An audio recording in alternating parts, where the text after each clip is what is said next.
بسم اللہ الرحمن الرحیم۔ ہر شخص کا ہی اسلام قرآن اور رسول اللہ صلی اللہ علیہ وسلم سے محبت کے اپنے ہی انداز ہوتے ہیں۔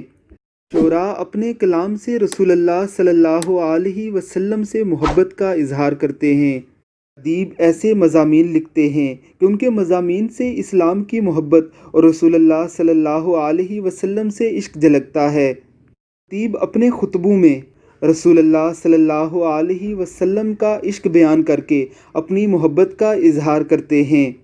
قراء اچھی انداز میں تلاوت کلام مجید کر کے قرآن سے محبت کا اظہار کرتے ہیں۔ غرض دنیا جہان میں جو بھی جس فن کا ماہر ہے اور رسول اللہ صلی اللہ علیہ وسلم سے لگاؤ رکھتا ہے، وہ اپنے فن، اپنے پیشے اور اپنی صلاحیت کے مطابق رسول اللہ صلی اللہ علیہ وسلم، اسلام اور قرآن سے محبت کا اظہار کرتا رہتا ہے۔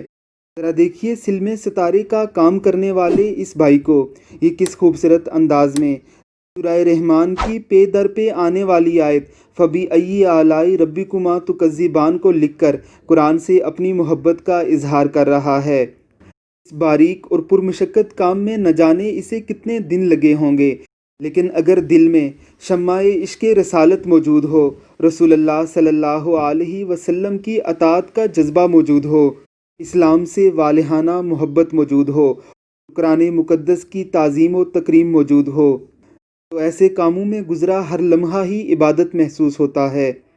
اللہ رب العزت کی کروڑوں رحمتیں ہوں ہمارے اس بھائی پر۔ اللہ رب العزت اس کے کام میں برکت عطا فرمائے، اس کی مشکلوں کو دور فرمائے، اور اسلام، قرآن اور رسول اللہ صلی اللہ علیہ وسلم سے اس کے عشق کو مزید تقویت عطا فرمائے۔